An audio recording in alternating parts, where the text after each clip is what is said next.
दोस्तों हो नमस्कार. रश्मी शुक्ला. रश्मी शुक्ला हे प्रकरण महाराष्ट्रामध्ये आता प्रचंड गाजत आहे. महाविकास आघाडी सरकारच्या वतीनं रश्मी शुक्ला यांना आता अडचणीत आणण्यासाठी त्यांच्यावरती गुन्हा दाखल केला जातो आहे. रश्मी शुक्लांना अटक होणार का? रश्मी शुक्लांच्यावरती कारवाई होणार का? असे अनेक प्रश्न आहेत. रश्मी शुक्लांना अटक करण्यासाठी किंवा कारवाई करण्यासाठी केंद्र सरकारची परवानगी घ्यावी लागेल. अशी परवानगी केंद्र सरकारनं दिली नाही तर महाविकास आघाडीच्या समोर सगळे पुरावे सोबत घेऊन जाऊन रश्मी शुक्लांच्या विरोधात गुन्हा दाखल करण्यासाठी परवानगी मागण्याचा अधिकार कायम राहतो आहे. रश्मी शुक्ला यांच्यावरती महाविकास आघाडीला का गुन्हे दाखल करावे वाटतायत हा प्रश्न आहे. यात दोन वेगवेगळी प्रकरणं आहेत.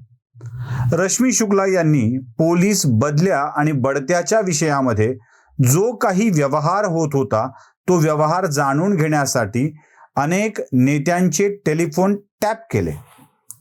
त्यातली माहिती आपल्या गोपनीय अहवालात लिहिली. ती राज्याच्या पोलीस महासंचालकांना पाठवली. पोलीस महासंचालकांनी ती प्रधान सचिव गृह यांना पाठवली. गृह विभागाच्या सचिवांनी ती माहिती मुख्यमंत्र्यांच्या पर्यंत पोहोचवली. मुख्यमंत्र्यांनी यात कारवाई करण्याच्या सूचना केल्या. पुढे हा अहवाल जगाच्या समोर आला आणि अनिल देशमुखांच्या बाबतचे अनेक सत्य बाहेर पडले. महाविकास आघाडी सरकारला, खास करून राष्ट्रवादी काँग्रेसला हा सगळ्यात मोठा राग आहे की रश्मी शुक्ला यांनी असं का करावं. रश्मी शुक्ला यांना कुठे ना कुठेतरी अडचणीत आणण्याचा प्रयत्न सुरू होताच आणि त्यातलाच एक भाग म्हणून रश्मी शुक्ला पुण्यामधल्या एका विषयात महाविकास आघाडीला सापडल्या. रश्मी शुक्ला या पुण्याच्या आयुक्त म्हणून काम करत होत्या. म्हणजे एक सगळ्यात मोठी गोष्ट लक्षात घ्या. यात मोठा मुद्दा असा आहे की रश्मी शुक्ला यांनी 2015 ते 2019 या कालखंडामध्ये मोठ्या प्रमाणावर टेलिफोन टॅपिंग अवैधरित्या केली होती असा महाविकास आघाडी सरकारचा आरोप आहे. त्यात मोठमोठ्या नेत्यांची नावं आहेत. पण मला काही कालखंड सांगायचा आहे आणि काही वस्तुस्थिती सांगायची आहे. रश्मी शुक्ला या पुण्याच्या पोलीस आयुक्तपदी कधी आल्या हे देखील तपासून बघणं आवश्यक आहे. 31 मार्च 2016 ही रश्मी शुक्ला यांची पुण्यामध्ये आयुक्त म्हणून जॉईन होण्याची तारीख आहे. 31 मार्च 2016 ते जुलै 2018 पर्यंत त्या पुण्याच्या आयुक्त म्हणून काम करत होत्या. पुण्याचा आयुक्त होण्यापूर्वी त्यांची नियुक्ती ही स्टेट इंटेलिजन्स डिपार्टमेंटमध्ये म्हणजे SID मध्ये होती. त्या SIDच्या प्रमुख होत्या. पुण्यातून त्या निघून गेल्यावर पुन्हा SIDच्या आयुक्त म्हणूनच त्यांची नियुक्ती झाली होती. 2016 पूर्वी, मार्च 16 पूर्वी त्या SID मध्ये होत्या आणि जुलै 18 नंतर त्या परत SID मध्येच होत्या. 15 साली सुद्धा त्या SID मध्येच होत्या आणि त्या तिथूनच पुण्याच्या आयुक्त म्हणून आलेल्या आहेत. आता इथेच खरी गंमत आहे. पुण्याच्या आयुक्त 2016ला झालेल्या असताना 15 ते 19 या काळामध्ये कशा स्वरूपात त्या टॅपिंग करू शकतील तर त्या SIDच्या प्रमुख होत्या. रश्मी शुक्ला जेव्हा पुण्यात आल्या तेव्हा आपले सगळे लोक, घोडे बिडे सगळं सोबत, म्हणजे एक अधिकारी, IPSला आय म्हणजे इम्पिरियल हा राजेशाही या शब्दाने अर्थ. आय म्हणजे इंडियन मी समजतच नाही, कारण IS आणि IPS यांच्यामध्ये आय हा शब्द इंडियनसाठीचा आहे का हा प्रश्न मला आता पडू लागलाय. ते आय म्हणजे इम्पेरियल झालाय म्हणूनच मी हत्ती घोडे सोबत घेऊन आले असं म्हणूया. रश्मी शुक्लांचे देखील असे हत्ती घोडे पुण्यामध्ये आहेत, त्या घेऊन आल्या. आता यासोबत काही अधिकारी देखील रश्मी शुक्लांच्या सोबत आले होते. त्यातले एक प्रामुख्याने एक सिनियर इन्स्पेक्टर आहेत, सिनियर PI आहेत, त्यांचं नाव शाकूर सय्यद. यांची देखील बदली पुढे मागे असेल, थोडे आधी पलीकडे पलीकडे असेल, पण त्यांच्या सोबतच म्हणजे रश्मी शुक्लांच्या सोबतच होत आलेली आहे. हे एक अजून एक वेगळेपण आहे. 2016च्या आधी रश्मी शुक्ला यांना वेगवेगळ्या इंटेलिजन्सच्या माध्यमातून काही लोकांवरती लक्ष ठेवणं आवश्यक असतं. त्यामुळं SID या विभागाकडे, स्टेट इंटेलिजन्स डिपार्टमेंट या विभागाकडं सर्वाधिक गरज असते ती म्हणजे लोकांच्यावरती लक्ष ठेवण्याची. असं लक्ष ठेवताना त्याची हालचाल, त्याचं जाणं येणं, कुणाला भेटतोय, कुणाला बोलतोय यावर देखील SIDचं बारकाईनं लक्ष असतं. कदाचित याच काळात कोणाच्या संभाषणावरती रश्मी शुक्ला यांनी नजर ठेवलेली असेल. आता त्यांचा कार्यकाल 31 मार्च 16 ते जुलै 18 असा पुण्यातला आहे. याच काळामध्ये काय झालं जरा आपण नीट बघूया.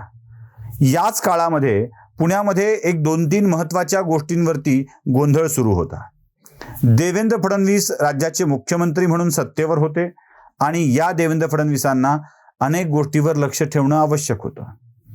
सगळ्यात मोठा विषय आहे तो म्हणजे पुण्याची एल्गार परिषद. या एल्गार परिषदेमध्ये अनेक वेगवेगळी लोक तिथं आलेली होती. खास करून जिग्नेश मेवाणी, हार्दिक पटेल, उत्तर बिहारहून काही लोक आलेली होती. आता या एल्गार परिषदेच्या निमित्ताने काही गोंधळ घडणार आहे का याची चाचपणी राज्याचं पोलीस दल, गुप्तचर यंत्रणा करत होत्या. आणि त्याचमुळं एल्गार परिषदेच्या नंतर होणाऱ्या कोरेगाव भीमा इथल्या आंदोलनाला हिंसक वळण लागून बऱ्याच गोष्टी घडणार होत्या आणि ते घडलंही तसंच.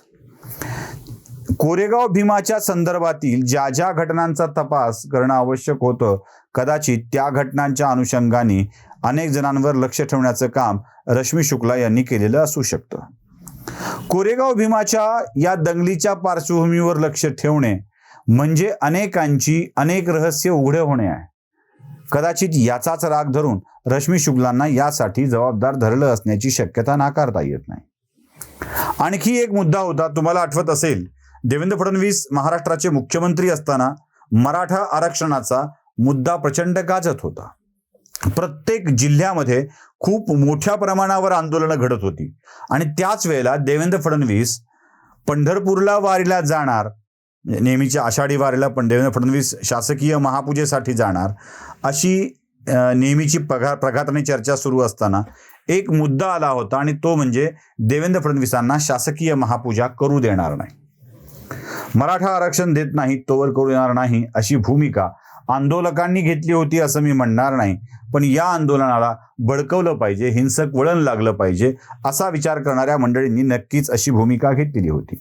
खास करून ब्रिगेडी विचारवंत आणि राष्ट्रवादी काँग्रेस पक्षाच्याकडून या मागणीला जोर आणि पाठिंबा दिला जात होता. यातच एक चर्चा अशी होती की काही उपद्रवी मंडळी, आंदोलक नव्हे, काही उपद्रवी मंडळी या मोर्चामध्ये किंवा या वारीच्या मध्ये काही गोंधळ निर्माण करण्याची शक्यता होती आणि तशी माहिती देखील गुप्तचर विभागाला राज्याच्या पोलिसांना मिळत होती. याबाबतचं विधान त्यावेळेसचे मुख्यमंत्री देवेंद्र फडणवीस यांनीही केलेलं होतं आणि भाजपाचे आताचे प्रदेशाध्यक्ष चंद्रकांत पाटील यांनीही केलेलं होतं. वारीमध्ये गोंधळ व्हायला नको अशी काळजी सरकार घेत होतं, म्हणून त्या वर्षी देवेंद्र फडणवीसांनी शासकीय महापूजेला जाण्याचं टाळलं. शासकीय महापूजा पहिल्यांदा मुख्यमंत्र्यांनी टाळली कारण तिथे गोंधळ व्हायला नको.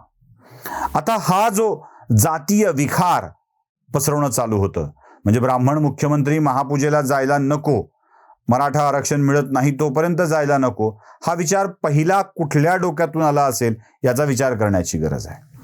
या संबंधी सुद्धा काय काय घडत होतं याची माहिती घेण्यासाठी SID आणि पोलीस लक्ष ठेवून होते. याच काळात अनेक उपद्रवी नेत्यांच्यावरती लक्ष ठेवण्यात आलेलं होतं, त्यांची माहिती देखील काढण्यात आली होती. आता ह्या दोन घटना ज्या कार्यकाळांचा उल्लेख केला जातो त्या कार्यकाळामध्ये या दोन महत्वाच्या घटना घडलेल्या आहेत आणि त्यामुळे रश्मी शुक्लांच्याकडून या लोकांच्यावरती जबाबदार पोलीस अधिकारी म्हणून लक्ष ठेवलं जाणं स्वाभाविक होतं.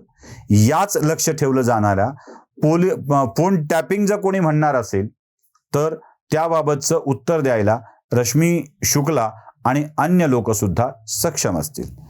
रश्मी शुक्लांच्या या प्रकरणामध्ये एक गोष्ट नक्की आहे की महाविकास आघाडी सरकार रश्मी शुक्लांना पूर्णपणे अडचणीत आणण्याचा प्रयत्न करत आहे. रश्मी शुक्ला तो एक बहाना है, असल में तो उन्हें देवेंद्र फडणवीस के पास जाना है, कारण त्याची वक्तव्य सुद्धा नाना पटोलेंनी करून ठेवलेली आहेत. त्यावेळेसचे गृहमंत्री देखील जबाबदार आहेत असं नाना पटोलेंनी सांगून टाकलंय.